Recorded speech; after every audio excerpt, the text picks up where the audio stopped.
स्वागत है बाबू हमारे economics mains answer writing practice में। हम लोग लगातार topic wise chapter wise answer writing practice करने का प्रयास कर रहे हैं, जिसमें ऑलरेडी हम लोगों ने राष्ट्रीय आय एवं उत्पाद से आंसर राइटिंग कर लिया है, हम लोगों ने पब्लिक फाइनेंस से आंसर राइटिंग कर लिया है, हम लोगों ने मुद्रा एवं बैंकिंग से आंसर राइटिंग कर लिया है। आज हमारा जो आंसर राइटिंग का टॉपिक है वो है वित्तीय बाजार, फाइनेंशियल मार्केट से रिलेटेड। और आज का जो हमारा क्वेश्चन है वो है वित्तीय बाजार की भूमिका आर्थिक विकास में स्पष्ट कीजिए। यानी जो फाइनेंशियल मार्केट है इसका जो रोल है आर्थिक विकास में, इकोनॉमिक ग्रोथ में, उसको स्पष्ट कीजिए। अब देखिए ये प्रश्न इसलिए भी आपको कंप्लीटली आना चाहिए या क्लियर होना चाहिए क्योंकि इससे प्रीलिम्स में भी ढेर सारे क्वेश्चन बन सकते हैं। अब जैसा कि हमने आप लोग को सिखाया है कि आपको भूमिका लिखते वक्त क्या करना है, बहुत कुछ समझ में नहीं आ रहा है तो उसका 2-3 लाइन का एक छोटा परिभाषा लिख दीजिए। अब जब हम वित्तीय बाजार की परिभाषा लिखने चलेंगे, छोटा सा वित्तीय बाजार के बारे में हम थोड़ा सा बताने निकलेंगे, तो हम क्या बताएंगे कि वित्तीय बाजार वे संस्थागत तंत्र हैं, कैसे संस्थागत तंत्र हैं, जो बचत और निवेश का लेन देन होता है। यानी कि ऐसे संस्थागत तंत्र हैं जहां बचत और निवेश का लेन देन। अब निवेश इन्वेस्टमेंट हम लोग पढ़े हैं कि इन्वेस्टमेंट कब हो सकता है, जब बचत होगा। तो बचत को ही तो निवेश कर सकते हो आप। अगर सारा कंजप्शन कर लिए तो इन्वेस्टमेंट कहां करोगे, नहीं करोगे, तो सेविंग जरूरी है। तो वित्तीय बाजार कैसे संस्थागत तंत्र है, ऐसे संस्थागत तंत्र हैं जहां पे बचत और निवेश का लेन देन होता है। ये अर्थव्यवस्था में संसाधनों के कुशल आवंटन के माध्यम से आर्थिक विकास को गति प्रदान करते हैं। क्योंकि जाहिर सी बात है बेटा, अगर किसी देश के पास बचत नहीं होगा तो वो इन्वेस्टमेंट नहीं करेगा, इन्वेस्टमेंट नहीं करेगा तो फिर आर्थिक विकास कहां से होंगे। आर्थिक विकास तो सुनिश्चित ही इन्वेस्टमेंट से होते हैं। जब तक आप जीएफसीएफ क्रिएट नहीं करोगे तब तक आपके यहाँ विकास कैसे होगा, नहीं हो सकता है। तो इसी बात को हमने 3 लाइन में एक स्ट्रक्चर्ड फॉर्म में वित्तीय बाजार का यानी फाइनेंशियल मार्केट का परिभाषा देते हुए लिख दिया। अब सवाल है कि आर्थिक विकास में इस फाइनेंशियल मार्केट की भूमिका क्या है। तो सबसे बड़ा भूमिका तो इसका पूंजी निर्माण का ही है, कैपिटल फॉर्मेशन का ही है। क्योंकि अगर कैपिटल फॉर्मेशन नहीं होगा तो कोई भी देश आगे कैसे बढ़ेगा, कैसे वो ज्यादा से ज्यादा उत्पादन करेगा, कैसे उसकी जीडीपी ग्रोथ करेगी, कैसे उसके यहाँ रोजगार होगा, नहीं होगा। तो इसका सबसे बड़ा रोल तो पूंजी निर्माण का ही है, कैपिटल फॉर्मेशन का के लिए ही है। बचत को निवेश में परिवर्तित करते हैं, उद्योगों और अवसंरचनाओं को वित्त उपलब्ध कराते हैं। अगर मान लो कि अगर जो इंडस्ट्रीज हैं, जो इंफ्रास्ट्रक्चर है, उसके लिए फाइनेंस अवेलेबल ही नहीं होगा तो डेवलपमेंट कहां से होंगे। डेवलपमेंट यानी कि अगर लेट सपोज कैपिटल फॉर्मेशन नहीं हुआ, जीएफसीएफ नहीं हुआ क्रिएट, तो फिर कोई भी देश कहां से उत्पादन करेगा, संभव ही नहीं है उत्पादन। तो इसलिए सबसे इसका इंपॉर्टेंट रोल तो पूंजी निर्माण में ही है। दूसरा, संसाधनों का कुशल आवंटन, यानी कि पूंजी को उन क्षेत्रों में प्रवाहित करते हैं जहां रिटर्न अधिक होता है, इससे उत्पादकता बढ़ती है। तो अगर आप इन्वेस्टमेंट ऐसे जगह पे कर रहे हो जहां उत्पादकता ही नहीं है तो उस इन्वेस्टमेंट का क्या फायदा। तो फाइनेंशियल बाजार क्या करता है, फाइनेंशियल बाजार वो सिस्टम क्रिएट करता है जहां पे लोग एनालिसिस करते हैं कि कहां पे हम ज्यादा पैसा लगाएं, कहां से ज्यादा रिटर्न आएगा। क्योंकि ज्यादा रिटर्न आएगा, जहां से ज्यादा रिटर्न आए वहीं पे उत्पादकता ज्यादा है। तो फाइनेंशियल मार्केट जो होता है वो संसाधनों का कुशल आवंटन, एफिशिएंट एलोकेशन करने में हेल्प करता है, कंपिटिटिवनेस रखता है। और जो पैसा है, जो पूंजी है, पूंजी यूं ही बर्बाद नहीं होता, उसका लोग ऐसे इस्तेमाल करते हैं कि ज्यादा से ज्यादा प्रोडक्टिविटी निकल के आए। प्लस फाइनेंशियल मार्केट तरलता उपलब्ध कराता है। तरलता उपलब्ध कराने का मतलब क्या होता है कि आप आसानी से, लेट सपोज मान लीजिए आपके पास बॉन्ड है या इक्विटी है या आपके पास इस तरह के जो आप जारी करते हो बॉन्ड, इक्विटी इत्यादि, तो उसके लिए जो पैसा आता है वो किस मार्केट के माध्यम से आता है? फाइनेंशियल मार्केट के माध्यम से आता है। और जब आप अपनी इक्विटी बेचते हो या बॉन्ड जारी करते हो और जो पैसा आता है वो पैसा क्या है? वही तो तरलता है, उसी पैसे का तो इस्तेमाल करके आप अपना पूंजी निर्माण करते हो।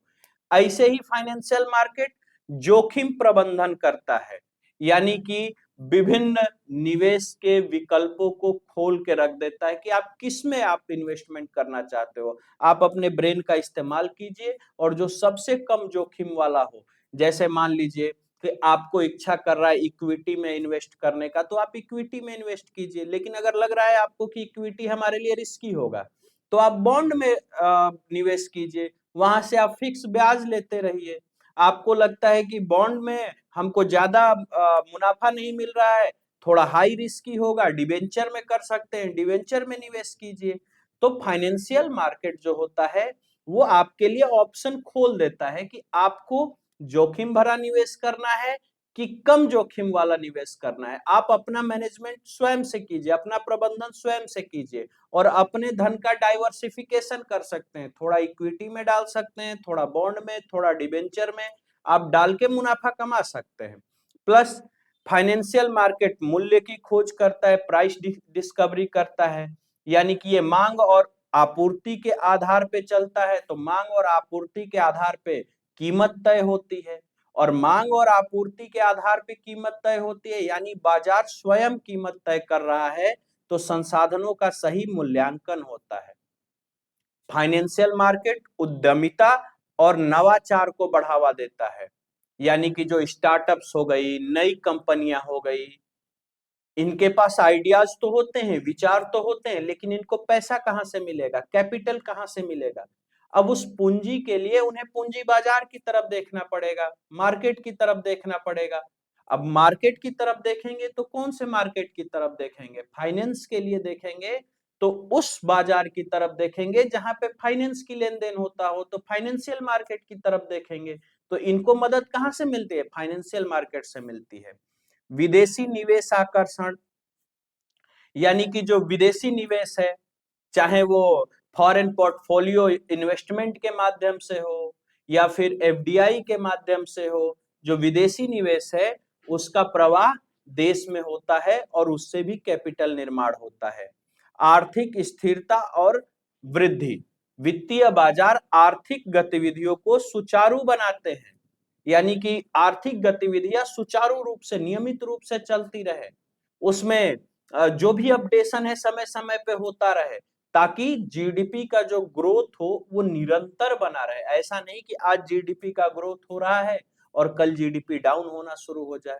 तो फाइनेंशियल मार्केट इस इन सारी चीजों में, चाहे वो पूंजी निर्माण हो, संसाधनों का कुशल आवंटन हो, तरलता मेंटेन करना हो, जोखिम प्रबंधन, मूल्य खोज, उद्यमिता और नवाचार को बढ़ावा देना, विदेशी निवेश आकर्षित करना, आर्थिक स्थिरता और वृद्धि, इन सब में बहुत इंपॉर्टेंट की रोल प्ले करता है फाइनेंशियल मार्केट। यही सवाल, यही आपसे जानना चाह रहा था इस क्वेश्चन में कि क्या आपको फाइनेंशियल मार्केट को लेके इतनी क्लैरिटी है या नहीं है। अब इसका अगर एनालिसिस करें, विश्लेषण करें, तो इसका विश्लेषण कैसे हम लोग कर सकते हैं कि मजबूत वित्तीय बाजार आर्थिक विकास का इंजन होते हैं। अगर मजबूत वित्तीय बाजार नहीं है तो आपके यहाँ कैपिटल फॉर्मेशन होने में बड़ी समस्याएं आएंगी। लेकिन वित्तीय अस्थिरता यानी इनस्टेबिलिटी या संकट, जैसे 2008 क्राइसिस, विकास को बाधित कर सकते हैं। जो 2008 में अमेरिका में मंदी आई थी, इस तरह की क्राइसिस विकास को बाधित कर सकते हैं। इसलिए नियमन यानी रेगुलेशन और पारदर्शिता आवश्यक है, स्पेशली फाइनेंशियल मार्केट में। इसीलिए बेटा हमारे फाइनेंशियल मार्केट को रेगुलेट करने के लिए, यानी जहां पे कैपिटल लगता है, कैपिटल फॉर्मेशन होता है, इसी को रेगुलेट करने के लिए भारत सरकार ने अपनी एक संस्था सेबी बनाया हुआ है, जो इस फाइनेंशियल मार्केट को रेगुलेट करे, इस पे नजर बनाए रखे, निवेशकों के लिए फेयर प्ले ग्राउंड दे, ताकि निवेशक उसमें पूरे आस्था और विश्वास के साथ निवेश कर सके, अपने हिसाब से अपने इन्वेस्टमेंट को देख सके, मैनेज कर सके और ज्यादा से ज्यादा मुनाफा कमा सके। तो इस तरह से हम इसका विश्लेषण कर सकते हैं। कंक्लूजन लिखना हो तो हम कैसे लिख सकते हैं बेटा? वित्तीय बाजार आर्थिक विकास के लिए अपरिहार्य है, यानी बहुत महत्वपूर्ण है आर्थिक विकास के लिए। यदि ये सुदृढ़, पारदर्शी और समावेशी हो तो ये न केवल निवेश और उत्पादन बढ़ाते हैं, बल्कि दीर्घकालिक सतत विकास का मार्ग भी प्रशस्त करते हैं। अगर आपके यहाँ जो फाइनेंशियल मार्केट है, कंक्लूजन में हम क्या बताने का प्रयास कर रहे हैं कि अगर फाइनेंशियल मार्केट सुदृढ़ है, मजबूत है, वहां वो ट्रांसपेरेंट है और वहां सबके लिए जगह है, इंक्लूसिव है, समावेशी है। याद रखिए, मैं बार बार कहता हूं, जब भी इकोनॉमिक्स का आंसर राइटिंग कीजिए तो कोशिश कीजिए कि आपके कंक्लूजन में समावेशी शब्द, इंक्लूसिवनेस आए, आपके कंक्लूजन में समावेशी आए, सतत विकास आए, सस्टेनेबल डेवलपमेंट आए। ये सारे कीवर्ड्स आपके और निष्कर्ष में, कंक्लूजन में आने चाहिए। ये बहुत महत्वपूर्ण है, इससे नंबर बढ़ जाते। देखिए, हमने यहाँ समावेशी शब्द का भी इस्तेमाल किया, हमने सतत विकास शब्द का भी इस्तेमाल किया, क्योंकि यही आज के डेट में किसी भी देश की जो सबसे की पॉइंट से, सबसे इंपॉर्टेंट पॉइंट से, सबसे जरूरी चीजें हैं, वो सतत विकास और इंक्लूसिव डेवलपमेंट, यानी कि समावेशी विकास, सतत विकास हर देश के लिए बहुत जरूरी है। इसको हम निष्कर्ष में डालेंगे कि कैसे वित्तीय बाजार अगर मजबूत होगा, ट्रांसपेरेंट होगा, तो वो समावेशी विकास करेगा, सतत विकास करेगा, कैसे कोई देश आगे बढ़ सकता है, और इस तरह से हम अपने आंसर को कंप्लीट कर लेंगे। अब आपके लिए प्रैक्टिस क्वेश्चन है, भारतीय प्रतिभूति और विनिमय बोर्ड यानी सेबी, जो अभी मैं आपको सेबी का यहाँ पे बता रहा था कि सेबी का निर्माण किया गया था ताकि इन्वेस्टमेंट बाजार में, कैपिटल मार्केट में, स्पेशली जो फाइनेंशियल मार्केट है, यहाँ पे एक फ्री एंड फेयर गेम हो सके, यानी कि यहाँ पे किसी के साथ पक्षपात ना हो, कोई भी निवेशक के साथ चीट ना हो, इसके लिए सेबी का निर्माण किया गया। तो इसी सेबी की भूमिका निवेशकों की सुरक्षा में कैसे महत्वपूर्ण है, आज का आपका यही सवाल है। इसी पे आंसर राइटिंग लिखिए कि भारतीय प्रतिभूति और विनिमय बोर्ड यानी सेबी की भूमिका निवेशकों की सुरक्षा में कैसे महत्वपूर्ण है। इसका एक छोटा सा एक्सप्लेनेशन मैं पिछले अभी जो क्वेश्चन हम लोगों ने एक्सप्लेन किया उसमें मैं दे चुका हूं। तो इस पे आंसर राइटिंग लिखिए, फिर हम लोग मिलते हैं नेक्स्ट क्लास में। Thank you.